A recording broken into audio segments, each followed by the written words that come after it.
नमस्कार प्रेक्षकांनो, स्वागत आहे तुमचं. आपण स्टार प्रवाहावरील तू ही रे माझा मितवा या मालिकेचे रिव्ह्यू ऐकत आहोत.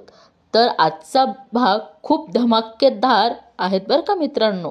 तर शेवटपर्यंत बघायला विसरू नका आणि हो, चॅनलला सबस्क्राईब करायलाही विसरू नका. सुरुवातीला त्यांनी दाखवलं आहेत की अंजली अर्णवला हळद लावत असते आणि अर्णवला कुणाच तरी फोन येतो. तो शॉक होऊन बघतो आणि सगळेजण शॉक होतात. तो म्हणतो, ताई एक मिनिट, एक्सक्यूज मी. आणि मामी म्हणते, अर्णव कुठे चाललाय? लावण्य म्हणते, ए यार. आणि अर्णव कोणाचंही न ऐकता घरातनं बाहेर निघून जातो. आणि इकडे अर्णव बाहेर आल्यानंतर फोन उचलतो आणि म्हणतो, बोल मामा. मामा म्हणतात, अर्णव इकडे खूप मोठी गडबड झालीये. अर्णव म्हणतो, काय झालं? मी आता ईश्वरीच्या घराच्या बाहेरून बोलतो आहे. थोड्यापूर्वी राजेश ईश्वरीला घेऊन हामगावला गेलाय देवाच्या दर्शनासाठी. अर्जुन म्हणतो, व्हॉट? तिकडं त्याचं कुलदैवत आहेत म्हणे. अर्जुन म्हणतो, मामा समथिंग इज टेरिबली रॉंग. मामा म्हणतात, मलाही तसंच वाटतंय. मामा म्हणतात, ती बिचारी ईश्वरी एकटीच सापडली आहे त्याच्या तावडीत. मामा म्हणतात, आज तू कार्यक्रमात अडकलायत याची संधी साधूनच त्याने तिला तिकडं नेलं आहे. मामा म्हणतात, तू अजिबात काळजी करू नकोस, मी बघतो काय ते. अर्णव म्हणतो, नाही मामा, मी बघतो काय करायचं ते. मामा म्हणतात, तू कस काय बघणार आहेत सांग? आज तुझ्या हळद आहेत ना, तू घराच्या बाहेर कसा पडणार? अर्णव म्हणतो, मामा की मिस इंदोरला वाचवण्यापेक्षा महत्वाचं काहीच नाहीये. आय हँडल दिस, डोंट वरी. मामा, अर्णव आणि फोन कट केलेला असतो. अर्णव म्हणतो, मला जावं लागेल, आपण हे सगळं नंतर बघू. अंजली म्हणते, चिंटू. आजी म्हणते, चिंटू आज लग्नाची हळद सोडून तू जाणार? आजी चिडते आणि ओरडते, म्हणते, सांगून ठेवते कुठेही जायचं नाही. आकाश म्हणतो, दादा इज एव्हरीथिंग अर्जंट, तर मी जातो, you carry on here. Arnav म्हणतो, आकाश तू जाऊन नाही चालणार आहे, मला जावं लागेल आजी, इट्स अर्जंट प्लीज. लावण्य चिडते आणि म्हणते, what are you what are you saying, are you serious? मामी म्हणते, अर्णव, अरे स्वतःच्या लग्नाच्या हळदी समारंभ सोडून इतकं महत्वाचं काय काम आलं रे? एक फोन कॉल येतोच काय आणि निघतोच काय? काय झालंय काय? अर्णव, मामी मी सगळं एक्सप्लेन नाही करू शकत आहे, please I have to go. आजी म्हणते, अर्णव तुला मी शेवटचं सांगून ठेवते, हळदीचा कार्यक्रम सोडून कुठेही जायचं नाही. अर्णव म्हणतो, आजी प्लीज, तुझ्या आनंदासाठी मी हे सगळं करायला तयार झालो ना. आणि म्हणते, ए यार. लावण्य खूप चिडलेली असते आणि म्हणते, स्वतःची हळद सोडून हा कसं काय जाऊ शकतो? लावण्याला खूप राग येतो, संतापतेही. आणि इकडं त्यांनी लगेच ईश्वरी आणि राकेशचा सीन दाखवलेला आहे. राकेश तिला देवदर्शनासाठी आणलेलं असतं आणि ते एका टपरीवर चहा पित असतात. राकेश म्हणतो, चहा चांगला आहेत ना ईश्वरीजी? ईश्वरी म्हणते, हाऊ राकेशजी, तुम्ही बाईक खूप फास्ट चालवतो. राकेश म्हणतो, हो का? सॉरी ईश्वरीजी, मला कळलंच नाही. राकेश म्हणतो, मनातल्या इच्छा पूर्ण होत असतील ना तर वेग कसा वाढतो कळतच नाही. राकेश म्हणतो, तुम्ही नीट घट्ट धरून बसा ना, मला काळजी नका करू, मी नेट नेईल तुम्हाला. इकडे राकेशला अर्णवचा फोन येत असतो आणि तो फोन काढतो. नंतर अर्णवचा सीन दाखवलाय की त्याने अर्णवचा फोन कट केल्यामुळे अर्णव खूप चिडतो. इकडे राकेश विचार करतो, अर्णवची तर आज हळद आहेत, मग अर्णव का फोन करतोय? घरी असेल हा, तरी माझी आठवण येते याला. माझी ती बावळट बायको आठवण काढते आहे म्हणून फोन करत असेल हा. पण आज नाही, आजचा दिवस फक्त मी आणि ही माझी इंदोरी जिलेबी. बघा ना प्रेक्षकांनो, कसला नालायक हा राकेश, कसा विचार करतो. इकडे ईश्वरी म्हणते, राकेशजी, ह्या मॅपवर इथून ते 2 टेकडी खूप लांब दिसते हो, रस्ताही गलत वाटतोय, आपण नक्की 2 टेकडीलाच चाललोयत ना? राकेश म्हणतो, नाही ईश्वरीजी, आपण सोन टेकडीला चाललोय. ईश्वरी राकेश म्हणतो, तुम्ही 2 टेकडी ऐकलत का? काय तुम्ही ईश्वरीजी? आणि ईश्वरी म्हणती, 2 टेकडी सोन टेकडी, कदाचित चुकीचं ऐकलं असेल मी. राकेश म्हणतो, सोन टेकडीला आहेत आमचं कुलदैवत. सॉरी. आता आपलं राकेश म्हणतो, झालायत का चहा पिऊन, निघूयात? ईश्वरी म्हणते, हो. अर्णव त्याचा पाठलाग करण्यासाठी त्याच्या मागे मागे जातो आणि इकडे त्यांच्या घरचं सीन दाखवलेलं आहे. लावण्य खूप रडत असते. आजी म्हणते, तुला त्याची फूस आहेत ना, तुझी फूस आहे ना त्याला अविनाश, म्हणून हा चिंटू असा बेताल वागतो. कुठं गेला, का गेला, काहीच कळायला मार्ग नाही. आकाश म्हणतो, आजी रिसेंटली असंच चाललंय, वियर्ड वागतोय तो. मामी म्हणतात, नाही एरवीचं ठीक आहे, पण स्वतःच्या हळदीचा कार्यक्रम टाकून असं कोणी जातं का? ह्या मुलीकडं बघा जरा, हिच्या मनाचा विचार कोणी केलाय का? आजी म्हणते, अविनाश मला सांग, हा नक्की काय प्रकार आहे? मी ईश्वरीकडे अर्णवच्या लग्नाचं आमंत्रण द्यायला गेलो होतो. मामी चिडते आणि म्हणते, घ्या यात आणखीन कहर. मामा म्हणतात, यात काय कहर? मला सांग, ईश्वरीला अर्णवच्या लग्नाचं आमंत्रण दिलं, यात काय चुकलं? आजी म्हणते, ते जाऊ दे, तिथं काही घडलं का? मामा म्हणतात, घडलं काहीच नाही, पण तिथं गेल्यानंतर मला कळलं की ईश्वरी कुठेतरी बाहेर गेली आणि काहीच नाही, पण लग्न तोंडावर आलंय म्हणून ईश्वरी बाहेर गेली. तर त्यांना विचारलं तर आजी म्हणते, ते जाऊ दे, ती कुठं का जायना, त्याच्याशी काय संबंध आपला? चिंटू कुठं आहे? तुला तो काही म्हणाला का? जाताना असंही म्हणाला की कोणाच्या आयुष्याचा प्रश्न आहे. काय समजायचा याचा अर्थ? त्याच्यासमोर तुम्ही सगळे होतात ना, तो गेल्यानंतर मी इथे आलोय. आकाश म्हणतो, बट डॅड, तुम्हाला दादाच्या सगळ्याच गोष्टी माहीत असतात. अंजली म्हणते, आकाश, इथे अशी चर्चा करून काही उपयोग होणार आहेत का? चिंटू आला की कळेलच ना आपल्याला काय ते. तोपर्यंत आपण जरा शांत राहूयात ना.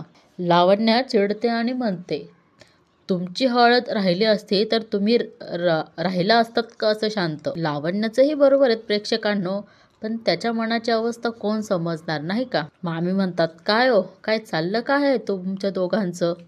मला आत्ताच्या आत्ता कळलं पाहिजे तुमच्या दोघांचं काय सुरू आहे. मामा म्हणतात, एवढं काही एक झालेलं नाहीये. अर्णव म्हणाला की तो वेळेत येईल, मग येईल लगेच. तोपर्यंत आदळआपट करण्यात काहीही पॉइंट नाहीये.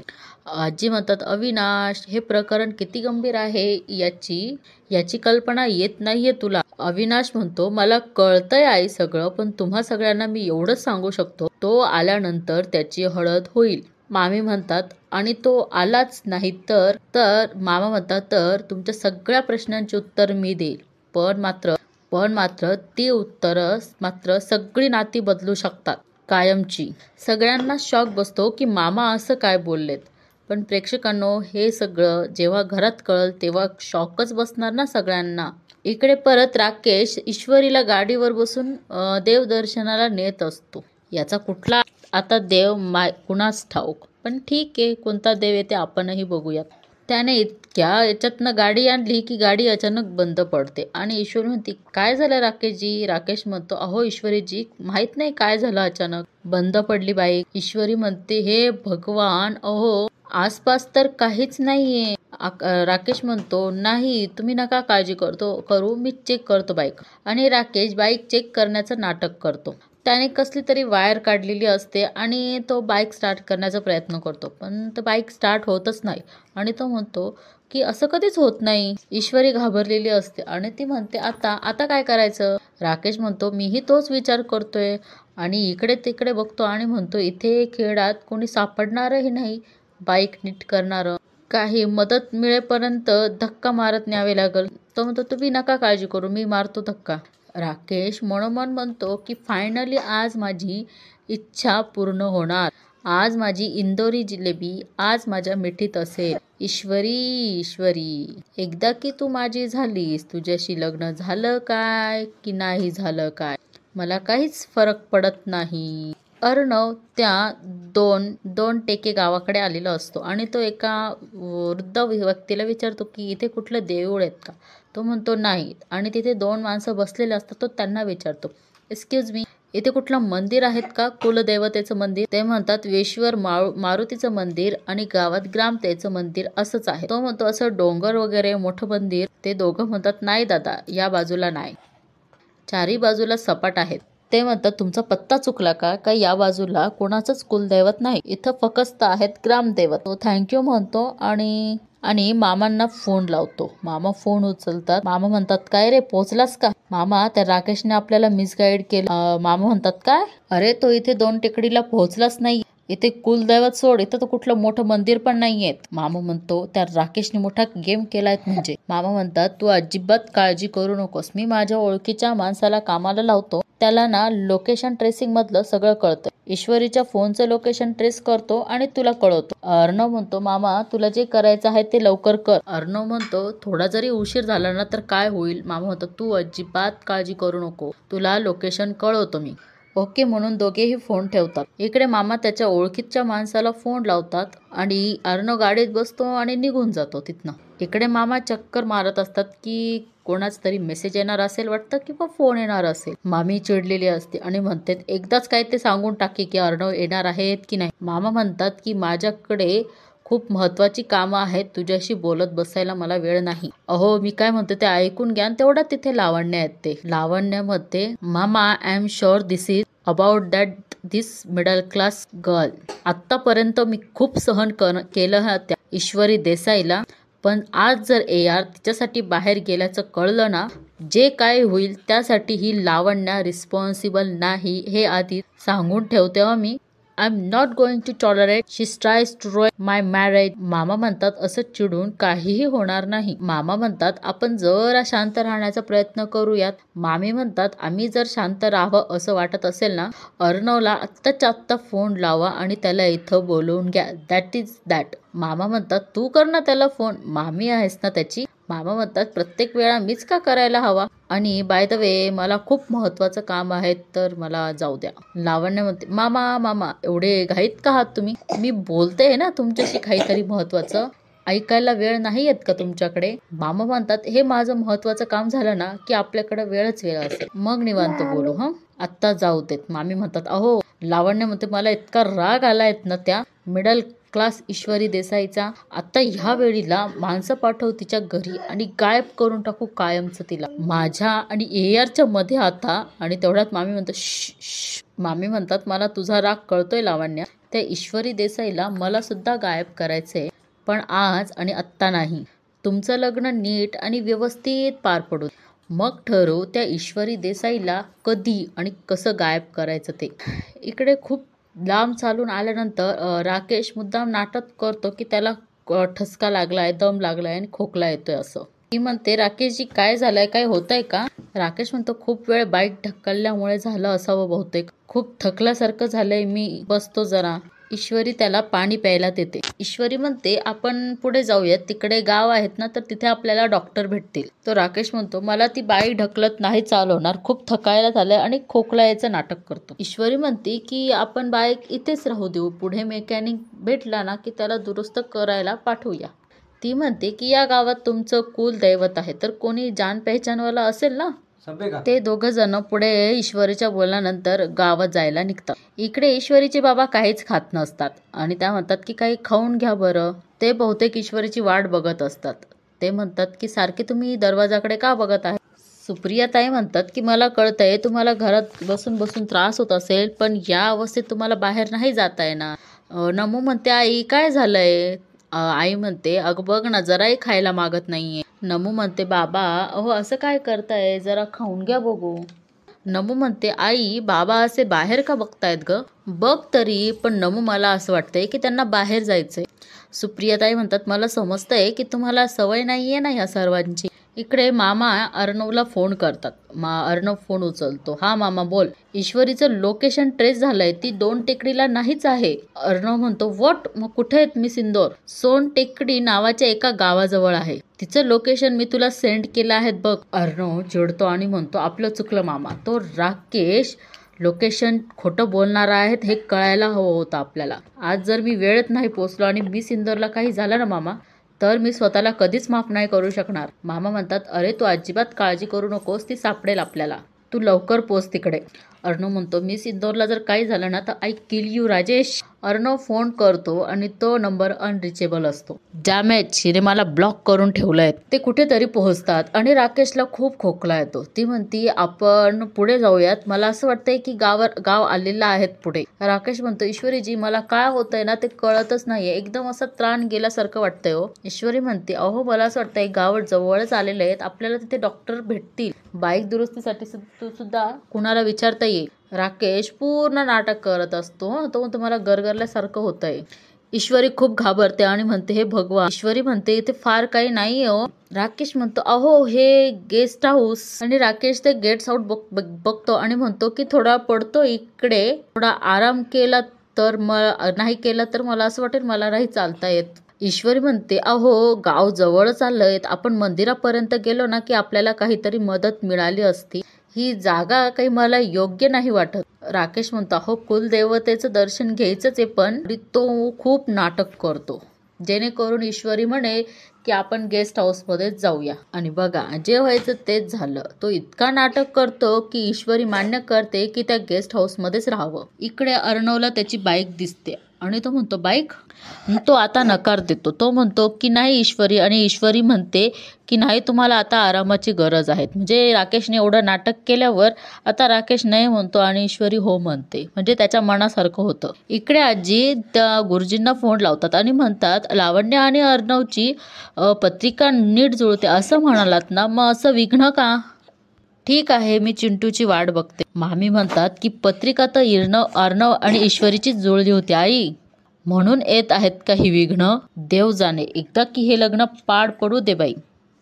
गुरुजी म्हणतायत अर्णव आणि लावण्याची पत्रिका लाखात एक आहे. मग आता लावण्य आजीकडनं बरोबर शब्द पाळून घेते. ती म्हणते काही जर प्रॉब्लेम झाला तर आजी म्हणते की तू माझी जबाबदारी असेल असा शब्द घेते. आणि मामी म्हणतात की आईने तुला शब्द दिलायत लावण्य, मग तो कधीच मोडणार नाही. ईश्वरी इकडे गेस्ट हाऊस मध्ये आवाजच देत असते, भैया कोणी आहेत का, भैया कोणी आहेत का. अर्णवला एक म्हातारी दिसते आणि तो तिला विचारतो इथे एक मंदिर आहेत का. ती म्हातारी नाही म्हणते. अर्णव त्या दोघांचे फोटो राकेशने सगळा प्लॅन केलेला असतो आणि ते दोघे जण ते लॉज म्हणजे गेस्ट हाऊस वर राहतात. इकडे अंजली रूम मध्ये येते आजींच्या आणि आजींशी बोलते. आजी म्हणतात की अर्णवने खाली मान घालायला लावली. आता राकेश पूर्ण नाटक करतो आणि म्हणतो ईश्वरीजी कधी पलंगावर पडेल असं झालं होतं. ईश्वरीला थोडा डाऊट येतोच, पण मग ती नाईलाजानं काय करणार आता. ती म्हणते थोडं अजिबातच आहे ना हे लॉज, पण तो म्हणतो की आपण निघूया. ती म्हणते नाही तुम्ही आराम करा इथे की आपण. राकेश म्हणतो सगळ्या चाली तर झाल्या, आता शेवटची एक चाल राहिलीच आहे. ईश्वरी म्हणते राकेशजी मी आहे खोलीत. ईश्वरीजी किती समजूतदार आहात हो तुम्ही. ईश्वरी म्हणते तुम्ही आराम करा, बरं वाटलं की आपण निघू, झोपा तुम्ही. आणि ईश्वरी तिथनं बाहेर निघून जाते. राकेश म्हणतो झोपच तर उडाली इतकं राणी. राकेश म्हणतो लॉजवर अनेक मुलींना घेऊन आलो आजवर, पण इंदोरी जिलेबीची बातच कुछ और आहे. नाहीतर हे इंदोरी जिलेबीचं प्रकरण रिस्की होत चाललं होतं, कारण तिच्या बापाने काही ना काही आड आणणारच होते. आणि राकेशला कोणाच तरी फोन येतो आणि तो म्हणतो काय घाई लागली याला पैशांची. तो म्हणतो मी आज करणारच होतो तुमचे पैसे, पण काय ना मला एका कामासाठी अर्जंट कोल्हापूरला यावं लागलं. किती खोटं बोलतोय तो. राकेश म्हणतो आज तू तिथे हळदीत बिझी आहे, आज तर तू काय माझ्या परत पोहोचूच शकत. याला म्हणतात परफेक्ट मुहूर्त साधणार असं राकेश म्हणतो. आणि अर्णव बरोबर तिथे गेस्ट हाऊस पर्यंत पोहोचतो आणि तो तिथे असे विचित्र लोक बघतो आणि म्हणतो हे त्या टाईपचं हॉटेल आहे. तो राकेश त्यासाठी तर घेऊन आलेला नसेल ना त्या मिस इंदोरला.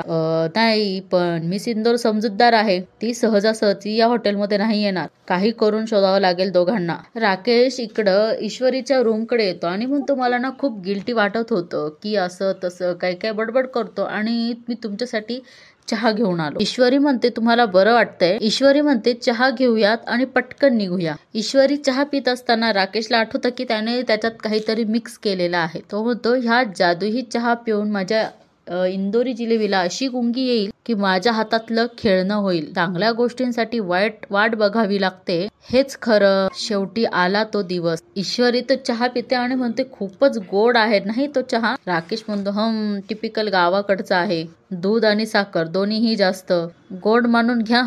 आणि तो खोकायचं नाटक करतो. ईश्वरी म्हणते की चहाची चव काहीतरी वेगळीच लागते, असं एकदम काहीतरी डोक्यात गेल्यासारखं वाटतंय. तो म्हणतो अहो म्हटलं ना ईश्वरीजी की गावाकडचा आहेत, असाच लागतो. राकेश म्हणतो ईश्वरीजी खरं सांगू का, तुमच्या बरोबरचा हा चहाचा अनुभव कधीच विसरणार नाही. आणि हा एपिसोड इथे संपतो मित्रांनो. कसा वाटला आत्ताचा एपिसोड हे कमेंट करून नक्की कळवा आणि चॅनलला सबस्क्राईब करायला विसरू नका. आता आपण प्रोमो बघूयात काय दाखवत. बहुतेक अर्णवही ईश्वरीच्या रूम मध्ये आलेला असतो आणि तिथे रेड पडलेली असते. अर्णव सांगतो की इथे रेड पडलेली आहेत, त्या राकेशने तुला बदनाम हॉटेलमध्ये आणलंय. ईश्वरी त्याला बोलताच तिला एक ग्लानी येते. अर्णव म्हणतो काय होतंय, त्या राकेशने काही दिलंय. बाहेरून आवाज येतो दार उघडा, ह्या लॉज वरती रेड पडलीये. अर्णव गळ्यात खिशातनं मंगळसूत्र काढतो आणि म्हणतो की तुला बदनाम होऊ द्यायचं नाही आहे आणि या पेरपलीकडे वेगळा मार्गही नाही आहे, आणि तो तिला मंगळसूत्र घालतो. आणि अर्णव बाहेर येतो आणि म्हणतो, लग्नाची बायको आहे माझी मिसेस ईश्वरी अर्णव राजशिर्के. आणि इथेच एपिसोड संपतो. तर आजचा एपिसोड कसा वाटला हे नक्की कमेंट करून कळवा. धन्यवाद.